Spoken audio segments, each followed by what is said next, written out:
the same. We've got a number of subcommittee chairs from the Restart Committee who will be sharing some information. And then we're going to have as much Q&A as we can. We've had a lot of questions submitted online, and we always get questions in the chat. Feel free to share them with us, and we'll try to get to them. We always have information online at wayne.edu/coronavirus. But first, I would like to introduce our host and let him speak, President Wilson. Thank you, Michael. Well, let me go ahead and try to be as brief as I can so we can get to the main part here. As Michael mentioned, we did have our first town hall last week. And one of the things that I emphasized during that town hall was that the decisions that were announced at that time was based on the public health at that time. We tried to not have to make a decision until the last possible minute. And we thought that July 15th was probably the last that we could hold off because faculty and students have to make plans and the registrar has to get the courses up and so forth. Things have continued to change, though. I will say that things are not looking good in Michigan as they're not across the country. But things are different even than last week. I looked at some data just last night, in fact, on one of the state coronavirus task forces that I belong to. And we saw some data not yet published, which gives me a little bit of hope that we're actually leveling off. So who knows how things will be a month from now. It could be worse, it could be better, and we may have to make some minor adjustments to what we announced last week. This pandemic has caused us all to do things very differently. I really am very thankful for both the faculty and the staff for their flexibility, how they've been able to adapt. And I know it's not easy, but I appreciate all the faculty and the staff for how they've handled this so far. Safety will continue to be our primary consideration, as it has been throughout this entire time. Today, as Michael has mentioned, we have some of the Restart Committee chairs who will be talking about their committees and some of the issues that might be of more interest to faculty and staff. We will not have athletics or research, but both Rob Fournier and Steve Lanier are on the call. And at the end, if you have any questions related to either of those two areas, I'm sure they'd be very happy to answer them for you. So the lineup for today is, as last week, we'll start off with Dean Clabo, who will tell us what's going on with public health right now. We thought that it would be good to have Keith Whitfield, the provost, back on for a short presentation, much of what he may have presented already last week, but just to recap some of the highlights.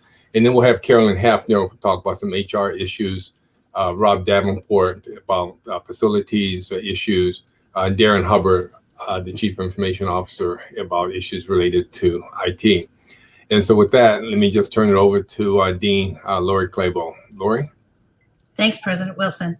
As the president said, the situation with the pandemic in Michigan, like in most of the country, is changing. In Michigan, we appear to have seen our lowest period of activity during the month of June. Since the 1st of July, we've seen small but persistent increases in both the number of new cases per day and in the positivity rate of those tested. The positivity rate, which increased from 2.8% to 3.4% last week, is holding steady this week at that rate statewide. And in Detroit, we're holding steady at a positivity rate of 3.9%. The number of new cases in the past 10 days averages 578 new cases per day, compared to 481 new cases per day in the preceding 10 days. And it does appear in the last 4 or 5 days that we have leveled out at this new, slightly higher rate. Detroit is still classed by the state at medium-high risk. Lansing and Grand Rapids are currently classified as high risk.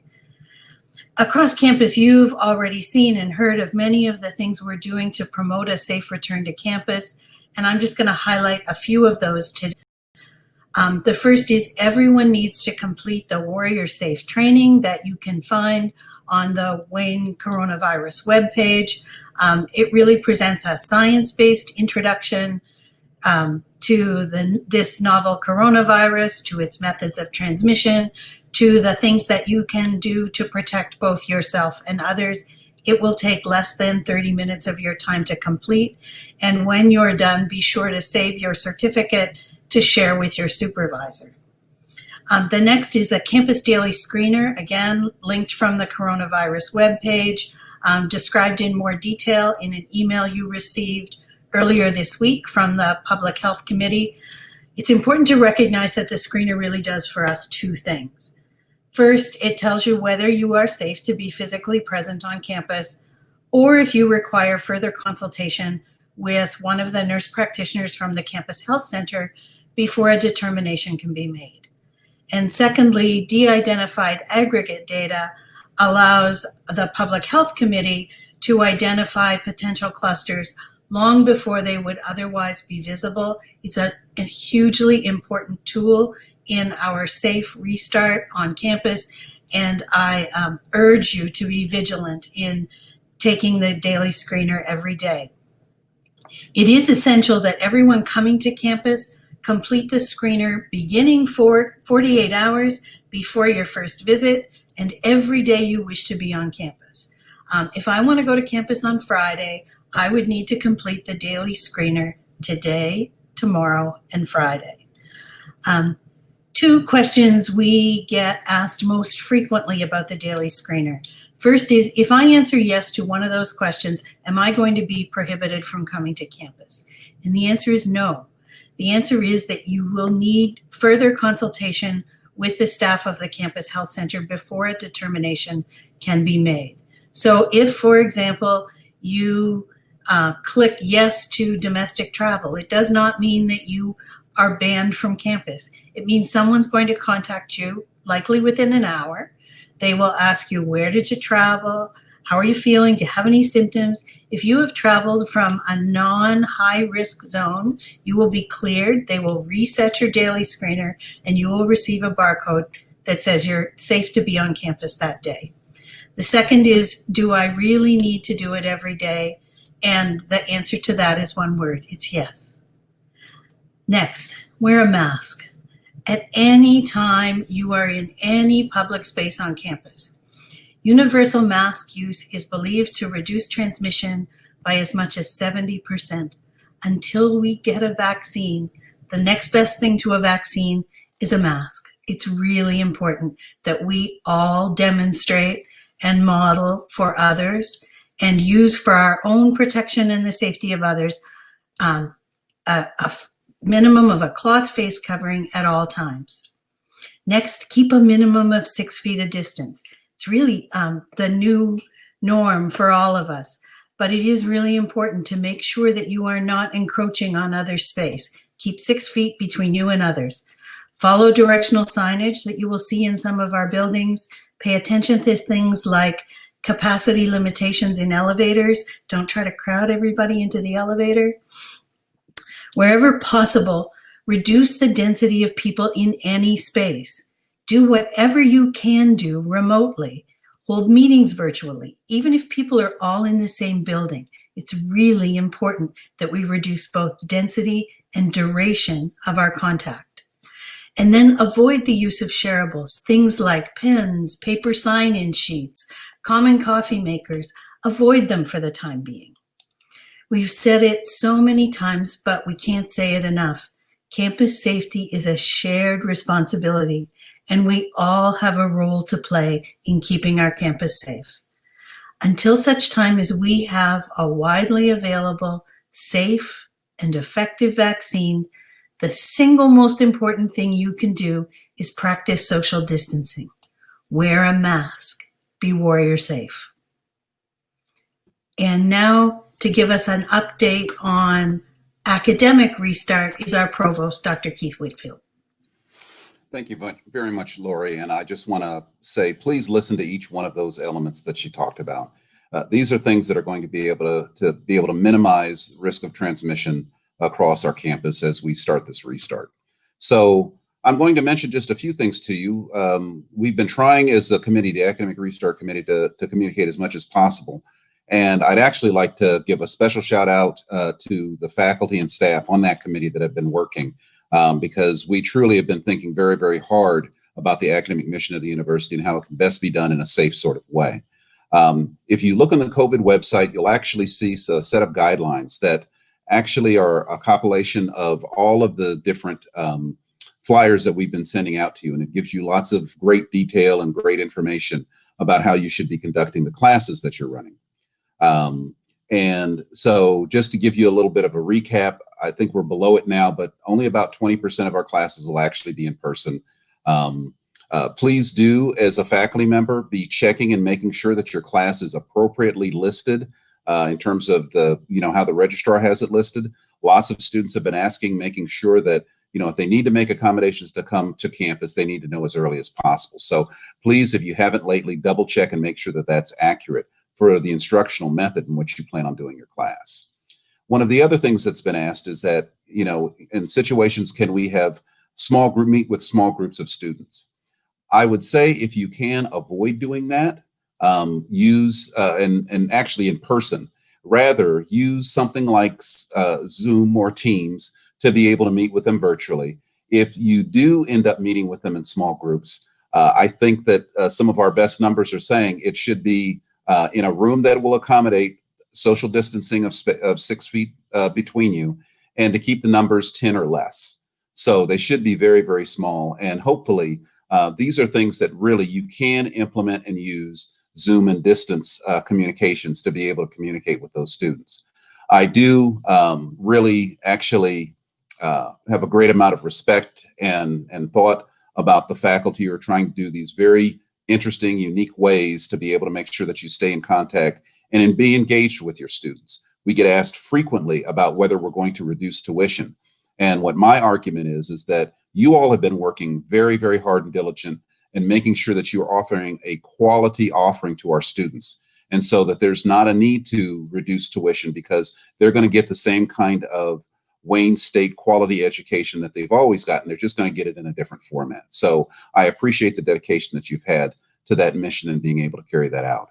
If you have other questions, I'm sure we'll have time in the chat. I just wanted to give you a quick update, make sure that you knew where to go to for additional information following up. As you all have seen through the course of this, we have an unbelievable information technology group and an unbelievable Office for Teaching and Learning. So take a look. There's some great things that are going on there, some design sprints that have gone on in terms of thinking about how to design your class. Really refer to them for extra resources and extra things that you can do to be able to make your class as special as I think you've always made it. So thank you again for what you'll be doing. Thank you for what you've been doing. And so next up is Carolyn Hefner, and she'll talk about some of the personnel issues that we've got to try to deal with as we move into the fall. Carolyn? All right. Thank you, Co-host Wickfield. And good afternoon, everyone. Hope everybody's enjoying a great summer, but staying healthy and safe. I'd like to update you on the outstanding work that the HR Restart Subcommittee has completed so far. And I'd like to reiterate, we've had an outstanding committee made up of faculty, staff, and our union representatives, and they really have collaborated very well. First and foremost, I'd like to talk about a topic that I know is burning on everyone's mind, and that's, will we continue to work remotely? You heard the stats from Dean Claybo, and it's not quite safe for us to all be rushing back to campus. So for those of us who can continue to work remotely, we're going to continue to do that until it's safe and appropriate for everyone to return to campus, because the health and safety of our faculty and staff remain our number one priority. But to that end, we recognize that, at least my favorite time of the year is the fall term. Very exciting time.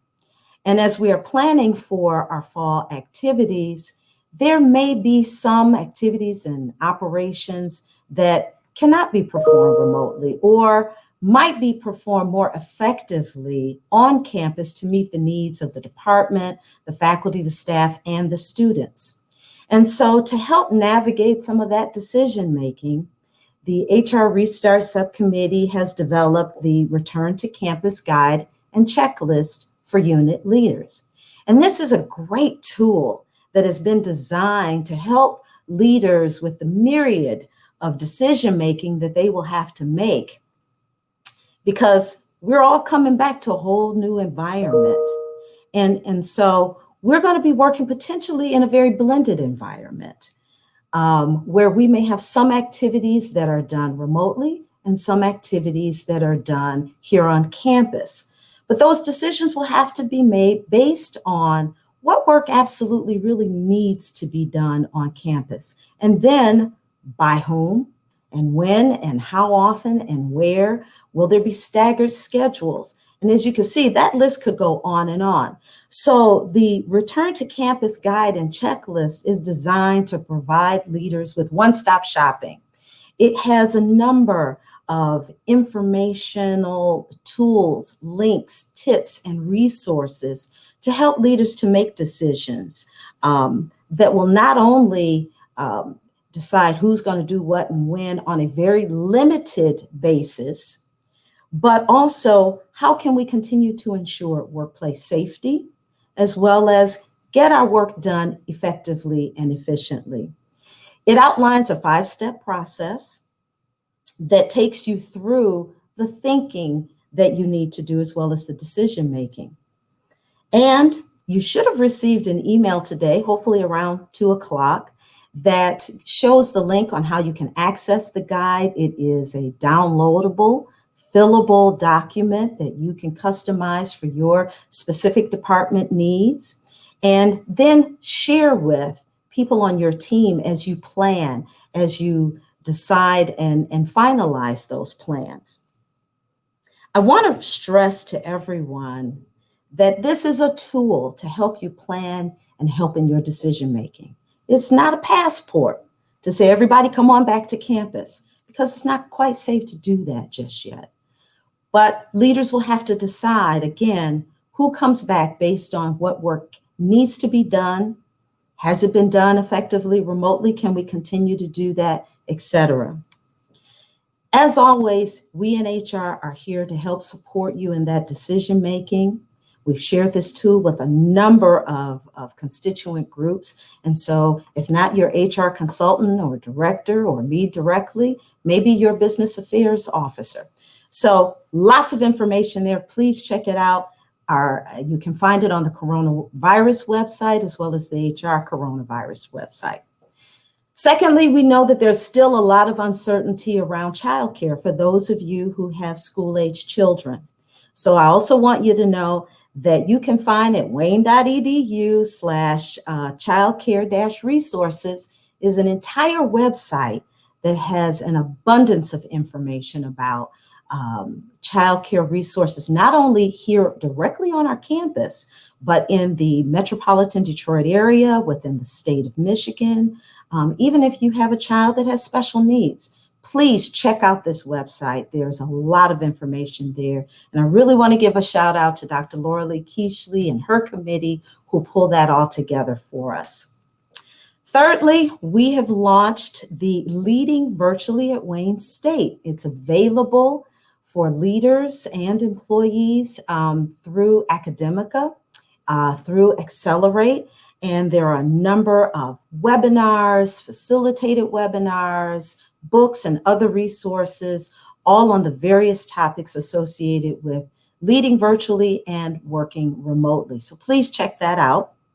And lastly, wellness. Hopefully you've been getting these wonderful Alliance Wellness Wednesday newsletters with great topics, anything from bicycling to managing stress, to even having difficult discussions with your children about the pandemic. You should be getting these every Wednesday in your email from Alliance, who is our partner who manages our employee assistance program. And if you like me and you like to cook and eat, there are lots of great healthy recipes in those newsletters as well. So there's a lot of information available. Please check out these websites. That's all I have. And I will turn it over to Rob Davenport to talk about facilities. Well, thank you, Carolyn. Right, so the Facilities Restart Committee put together the Facilities Playbook. It's been published, and of course it's available now at the Wayne State University COVID website. 8 sections, 46 pages. There's an FAQ that I would invite everybody to have a look at. This is a brief overview of all the elements within the playbook itself. A lot of information here, and in fact, 50% of the playbook is dedicated to custodial services and items within that particular section. Those items include the nanoseptic applications that are placed on door hardware and elevator buttons. We've got wipe stands at classrooms, so wipes, are available on stands at classrooms. Hand sanitizers, of course, at the main entrances. We've got the electrostatic fogging machines throughout campus as well. So we've got 8 of those units available. Actually, 2 are in place right now. One at athletics, and the other will be available for Mort Harris when that opens. For our meeting today, I'd like to focus on indoor air quality, water management safety, and building access. Within the indoor air quality area, there've been a number of concerns and valid concerns regarding what we're doing to be sure that the air is safe within the buildings. The American Society of Heating, Refrigeration, Air Conditioning Engineers have made a number of recommendations, all of which we are following as best practices to, again, maintain a good air quality in the facilities. These recommendations include extended run times for the air handling equipment, increasing the amount of makeup air or fresh air in the buildings, enhanced filtering, and then duct cleaning. So as we look at these items in more detail, we are in fact extending runtime with air handling equipment. So typically what we do is we have shut air handling equipment down when occupancy is near zero. So as people leave the buildings, we turn the equipment off. We are now keeping the units running long after the folks are gone. And in fact, in some cases where we've got no occupancy, we are still running the equipment and we're purging the air as well. Purging is best explained by way of the makeup air or the fresh air. So, although you can't open windows in the buildings that we have, in most buildings, HVAC systems are designed to bring fresh air into the building. And typically we bring 10 to 15% of fresh air into the buildings. Now, that's a standard that's been around forever, again, by way of ASHRAE and other code requirements. We're increasing that to 20%, and then that, along with extending run times, that is doing well to, again, purge the buildings and bring much more fresh air into the buildings than perhaps we used to. Enhanced filtering includes moving our filter standard to a MERV 13. And so what that essentially means is that we are removing more impurities from the air, the supply air, than before. So that air that is coming out of the supply ducts will be in fact cleaner than before. And let's talk about duct cleaning here for a moment. When you look up at the ceiling, typically the supply ducts and diffusers are located in the ceiling. And there are occasions where you see dirt, dust, etc., accumulating around the diffuser itself and perhaps even around the adjacent ceiling tile. This is not an indication of dirty ductwork. What it is clean air coming out of the supply grills, catching dirty air around the adjacent area, and then literally pushing that dirt into crevices around the diffusers themselves. As these little particles accumulate, naturally, you begin to see more and more, to the point where we literally just simply go up there and wipe it away. Now, I will say that we do inspect ductwork throughout campus, and we do clean ductwork, particularly after construction projects. So we're maintaining that aspect of our built environment on a regular basis, and we feel very comfortable with our plan. And in fact, we feel very comfortable with the state of the air quality within the buildings. Moving on then to water safety, a lot of the buildings have been, without a lot of folks, right? So occupancy has been fairly low. And due to that fact, we have been flushing the domestic water systems within the buildings. So we're going around on a scheduled basis to each of the restroom fixtures and other fixtures around the buildings and flushing the water out. We want to be sure that we don't have an accumulation of impurities, including Legionella and other things. So that has been going well for us. And then finally, on building access, most buildings are in fact locked. If you need access to a building now, of course, you need to go through your department head, manager, et cetera. And that approval, along with Wayne State University PD, will allow you access to the facilities. As far as the future goes, once we know exactly what that academic schedule looks like for classes within each of the buildings, Wayne State University PD will then use their technology to unlock the facilities as those schedules permit. So that wraps it up for facilities. Now let's switch over to Darren Hubbard with CNIT. Thanks, Rob. First off, let me thank all the participants of the Computing and Information Technology Subcommittee for all the hard work that they did this summer to help us ensure that as everyone was working from home, that we could provide the tools and the support that you needed to make everything run smoothly. A lot of the time that we spent together as a committee was focused on preparing our campus and the technology that we have in place to make sure that transition into the fall could go smoothly without issue. By now, you've probably received emails and received training invitations to learn about Zoom. Many of you were very aggressive and very assertive in getting Zoom licenses for yourself.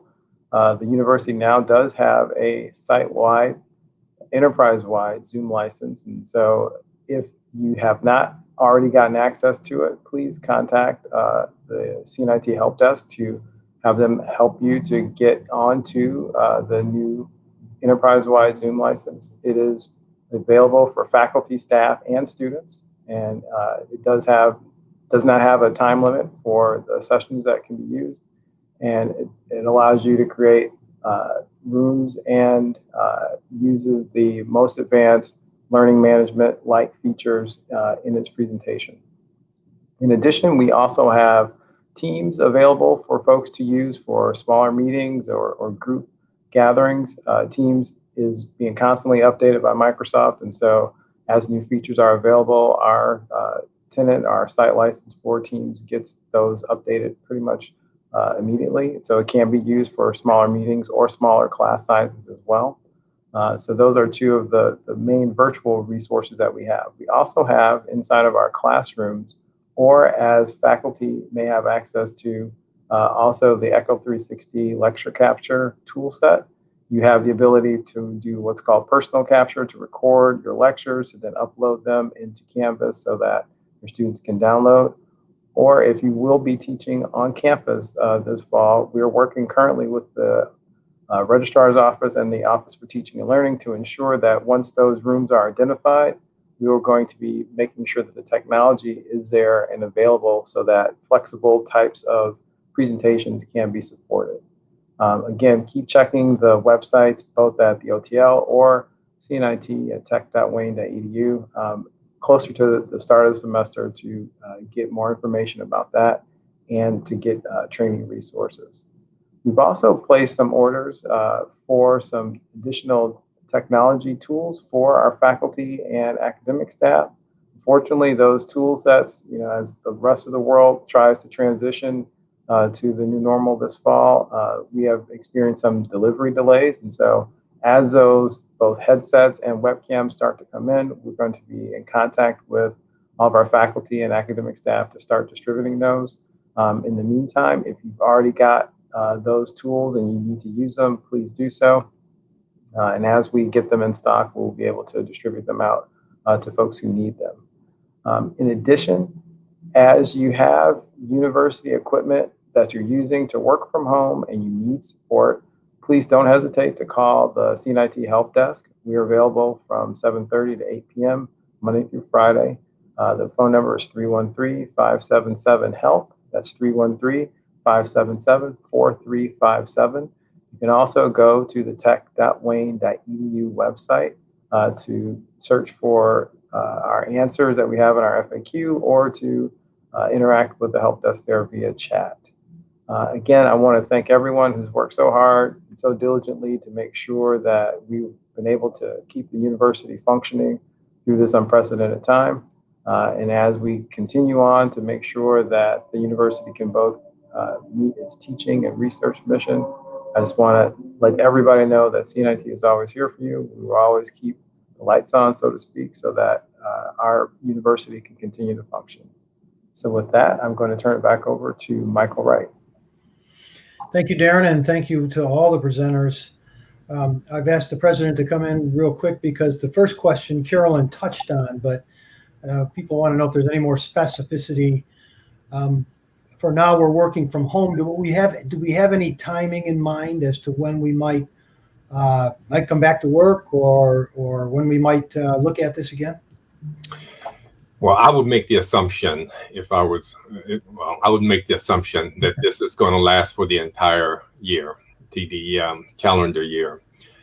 At a minimum, my guess is that we'll be looking at it in the spring also. But at a minimum, for the rest of this calendar year, I would urge all of those who are able to work from home to do so, to work remotely.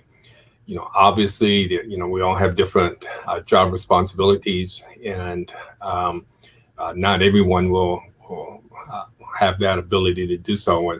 And there will be some people who have to come to campus for whatever reason. But those who are able to get their jobs done by working remotely, we encourage them to continue to do that through the end of the year.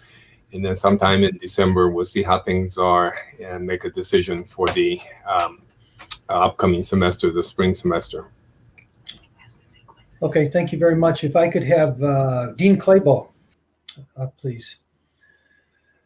This question came up a lot in the last chat, and we didn't get to it, and it continues to come up through the questions online. And is how will we enforce compliance, or how do we make sure everybody's doing their part with being warrior safe?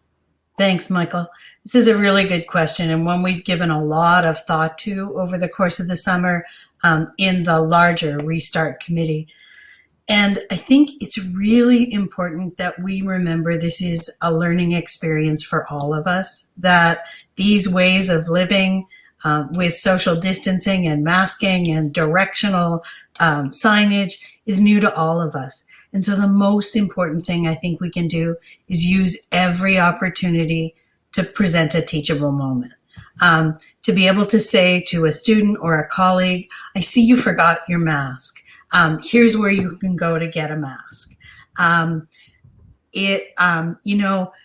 We're really not quite 6 feet apart. Let's find a way to make sure that we are able to social distance. And first, using that. Next, I think, especially for faculty and leadership, the most important thing we can do is model behaviors, making sure that we are the people doing our Campus Daily Screener and wearing our masks proudly and publicly, so that folks know that this is part of what our expectations of taking care of ourselves and each other are. But we know that there will likely be some instances, I believe there'll be very, very few, where education is insufficient. And for that reason, we will have to go through some targeted personal reminders to people to, I see you've forgotten your mask the last 3 days, and we've had to get one for you. I expect that tomorrow you're going to show up with your mask. Then for students, there will be reporting through DOSO. The Board of Governors has already approved changes to the Student Code of Conduct, which include compliance with our COVID-related strategies, and HR for faculty and staff. We will need to do some reporting of people who consistently fail to meet the minimum expectations that keep us all safe. And then warning, and then we move to a more, as in every kind of disciplinary action, more appropriate enforcement. I don't think we're going to have to get there. I appreciate your enthusiasm very much. Thank you. Dean Clabo, may I have President Wilson up, please?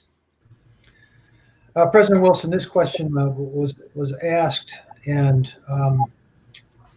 specifically about layoffs. So you've talked about the budget a few times, both on town halls and then also in written communications, and people are concerned, what will the budget cut be, and will it affect people, and will there be layoffs? Could you give the answer as to where it is right now?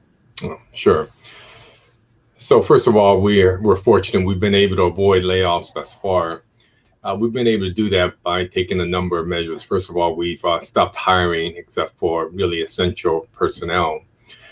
There were no merit increases for non-represented based on your income, for at least those were in the top half of the income scale.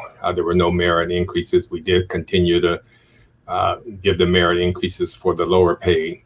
And then the executives took a pay cut. I think it was a 5%, and I took a 10% pay cut. We're building our next year budget now, and we anticipate that there'll be about it can't be for sure because there's still some unknowns, but we're estimating, our best estimate is that there'll be a shortfall of about 7% of the general fund budget. And since 90% of our general fund budget is really salaries and fringes, to make up 7%, it is going to be hard to do it totally without some layoffs. But we can minimize the number of layoffs by doing a number of things, and we're modeling a bunch of them. First of all, the cuts I mentioned and the foregoing of the salary increases for the non-represented will extend out until through the next fiscal year. So that'll be, somewhat helpful. But then we're looking at also more temporary measures such as furloughs, such as suspension of retirement contributions, things like that. And then also, we are continuing to have discussions with some of the unions to try to get more people to participate in the sacrifice that are being necessary. So we'll see. I think there's a way to get there to without minimizing to be able to minimize the number of layoffs or the impact of layoffs. There are ways to get there, and we'll try everything we can to do that. Okay, thanks. There's a related question to this, and I think maybe Carolyn Hafter, but I'll give you a chance to comment if you want. People are asking, will there be retirement packages offered? And yeah, Carolyn, you want to take that? Sure. We're absolutely looking at several different retirement package options. We haven't finalized anything yet, but I will encourage anyone who might be thinking about retirement. We have upgraded our website in the HR website. There's FAQs about retirement and policies and procedures about retirement, but it is often very helpful to talk to someone. So you can certainly call our benefits area, and we'll be happy to walk you through and answer any questions you might have. So stay tuned, more to come on that topic. thank you, Carolyn. I wanted to just share with people, because I am getting some feedback during the chat, that there have been a lot of students asking about help in reading their schedules and locations in particular. I know, thank you to Kurt Krushenko, our registrar, who's on the chat and is helping with that, but I believe he's going to send an email out to everybody to make sure. Rob, I know you've talked about this a bit. Rob Davenport, please. And just one more time, because it comes up a lot. How do we know our buildings are going to be safe? So, the indoor air quality issue is one that we are, taking very seriously and have always, of course, but with, some of the science is indicating that, yeah, the aerosolation is a possibility with regard to acquisition of the disease. So filtering is super important. But really, when we get back to some of the points that Dean Clavel made, social distancing is very important, as well as masking as well. You know, we don't know of any evidence right now that would suggest that the disease is able to get through an HVAC system. Now that's today, of course. We may learn something tomorrow. So let me make that clear. That's today. But nonetheless, what we can control, we are controlling. Indoor air quality issues with regard to filtering, extended run times, super important. More fresh air coming into the buildings, and then purging of the air as well. So we're using all of those measures to be sure that the campus is safe. That, along with, of course, our cleaning program. So the cleaning program best, depicted in the playbook itself, and all the elements within the custodial section will bring clarity to our plan around that. And then finally, water safety. We're sure not to let water remain stagnant in the buildings, because that could be a problem for us. So we're flushing regularly, particularly in those buildings that are not occupied in mass today, but could be tomorrow.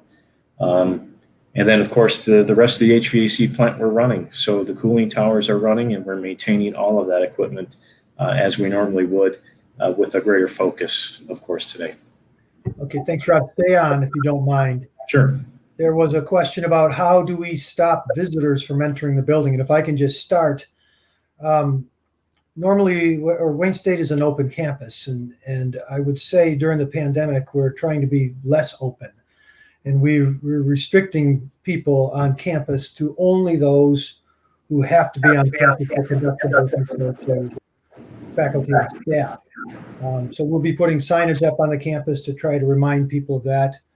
We don't have walls around our campus, so people will wander onto our campus, but there's far less foot traffic. But Rob, as far as keeping people out of buildings who shouldn't be there, are we doing anything in particular there? Sure. So the police department has a very sophisticated access control system that is able to literally keep the buildings locked electronically, with the exception of a small portion of our buildings which are locked by way of keyway. So if you're needing to access a building, go to your department head, your manager, etc. Get approval that way, and then that along with a partnership with Wayne State University PD will allow access for your needs. But right, the buildings are, although we're not officially closed, there are buildings that are locked, and access will need approval.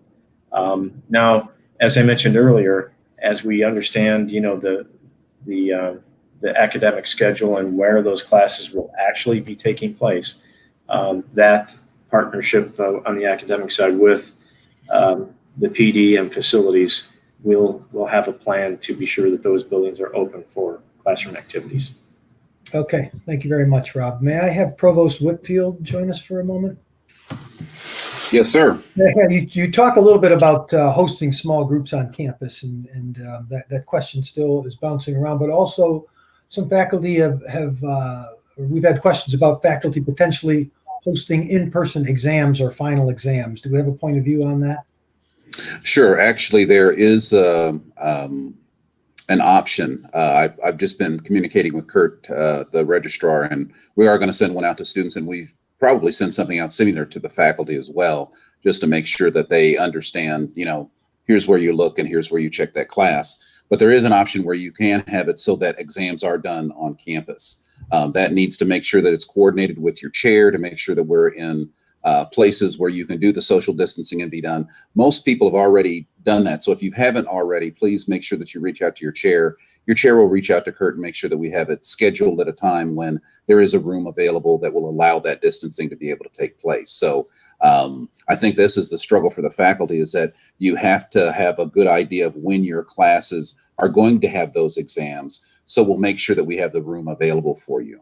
But please, I do want to encourage you, if you can do it online and do it remotely rather than having the students come to campus just for an exam, to try to do it that way. Many colleges, I think, speak with your deans in particular, that there is software that different colleges are using for different sorts of exams. And so that might be something that you really might think about as an option to be able to avoid having to come onto campus. But there is something in terms of the registration that students should be able to see that shows that it's a hybrid, that, you know, some of the class is done remotely and then the exam's done in person. So there is that distinction that can be made. Thank you very much. May I have Dean Claybo, please? Once again, Dean Claybo, if a case of COVID-19 happens on campus, what will be the process for contact tracing, and what are the guidelines for shutting down a class or building? Great. Thanks, Michael. So all of the staff of the Campus Health Center are now trained certified contact tracers. There is a model of how many contact tracers you need per population. And the suggestion is that for a campus of our size, if everyone were to be on campus, we should have 7 contact tracers. We have 21. So we have a very active and well-prepared contact tracing workforce.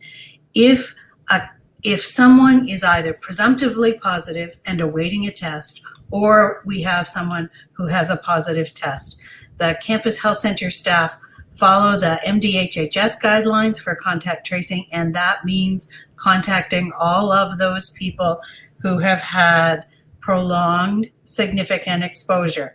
If I walked past you in the hallway and you're wearing a mask and I'm wearing a mask, that's not significant exposure.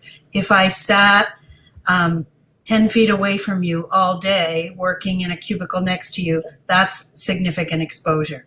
And they will follow the CDC guidelines for contact tracing. And the thing about cleaning is everyone wants to know, if there's a case, will the building get closed? It really depends on the construction of the building, the nature of the building, and the nature of the work that's been done there.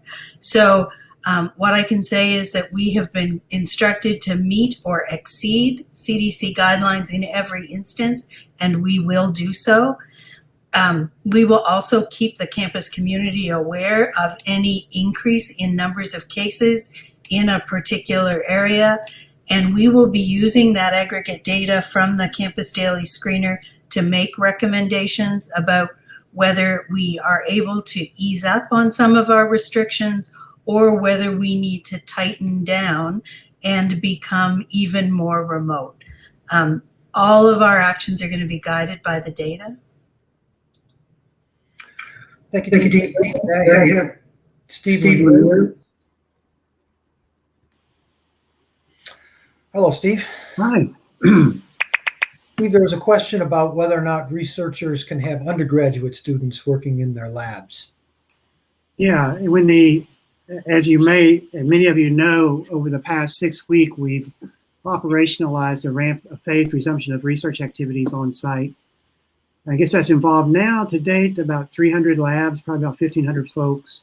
And we followed the governor's executive order around workplace structure around that, including many of the things you heard from Dean Claybo. And one of the stipulations in that initial work order was that undergraduates were not involved at that time. And so we've had, during this process, we've done it in a way to try to keep activity at about 25% of the pre-COVID pause activity, maintain social distancing, and allow folks to adjust. And just this past week, we were looking at next steps we could take and trying to recognize that in the fall, we may have undergrads that may have some research opportunities. We also have some undergrads in summer research programs that are paid or have some stipends. And so what we'd like to do, and probably over the next week, is look at bringing in a group of undergrads that could fall into 3 or 4 criteria. Focus on those students that are in their 3rd to 5th year of currently enrolled, that they were involved with their lab activity prior to the COVID pause, are paid in the lab or have an external funding source, and try to get that going as we're in the middle of summer, and then revisit undergrads in the fall from the concept of academic curriculum and how that takes shape as we go into the fall. Appreciate it very much. May I have Rob Fournier, please, our athletic director. Hello, Rob. Hi, Michael.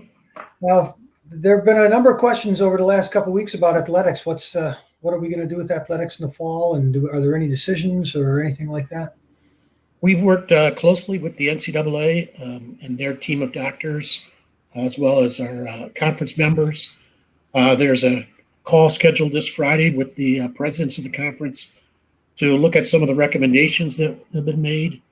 Primarily, we have designated sports into high risk, medium risk, and low risk. So the assumption is probably low risk sports could continue depending on the institution. Those would be sports, for instance, like cross country or golf, because there is social distancing. But the likelihood of high risk sports is certainly yet to be determined, but it doesn't look good, and that would include football. Thank you, Rob. I think I would think of golf as a high risk sport, at least in my case.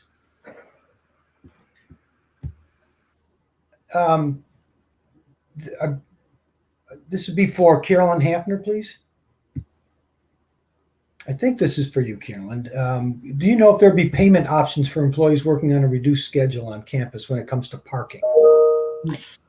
So we are in the process now of evaluating the parking. As you know, we turned off all the payroll deductions for everyone when the pandemic started and we went remote, and we haven't turned those deductions back on. So we're just now in the process of evaluating what we're going to do and when to provide options to employees. So that's another one where we're working on it as we speak, and stay tuned. Okay, thanks very much. May I have President Wilson? It's a general question related to the earlier questions about layoffs and things. How is the university doing financially? Yeah, I mean, all of higher ed is impacted. There's no getting around that. On the other hand, I've mentioned this before, I think we're impacted less than some others. We're fortunate in that although we talk a lot about possibly going Division I, we're not Division I, so we don't have all the athletic expenses that some schools have. We have talked a lot about owning our own hospital in the past. We don't, and this is one time when it's advantageous not to own your own hospital. So we don't have those financial losses that universities that own their own hospital has been incurring. And then thirdly, although I don't wish this on our partners, in terms of housing, a lot of universities have been losing a lot of revenue because of housing, and because of our partnership with Corvius, we really are not responsible for those housing revenues in the losses incurred as a result of students not coming back. And so we're not as hurt as badly as some other universities on that. So from a financial perspective, I think that we're impacted, and we don't know what the state budget is going to look like for next year yet. And the best guess is that we will be cut, as with all of higher ed. And so I think we will have a significant financial impact, but it's not as bad as it could be, and what some other institutions are experiencing. Okay, you might as well stay right there. I've gone through the list of questions that we've received for the most part, and I see that it's 3:54, so I thought perhaps it's a good time to wrap up. To everybody out there, please continue to check the website. There's information that's updated continuously about things you need to know about Restart and about in general. Hopefully this has been helpful to everybody. We're getting feedback that it is. So we'll continue to communicate through this means and other means. And I just wanted to give you, President Wilson, if you had any final words, parting thoughts for people. Yeah, sure. As you've already mentioned, there is no playbook for this. This is an unprecedented situation. And so we're creating our own playbook. And I urge everybody to continue to look at the website and look for updates. We refresh it constantly. And then the second thing is that, this was a serious discussion, as there should be. But it's important to continue to have levity in your life. And I heard that there were calls to see Quincy. So here he is for everybody. Here we go, Quincy. So continue to enjoy the things in life that make you happy. Let's make the best of this situation. We're all in this together, and hope this was helpful. Okay, thank you very much. That adjourns us.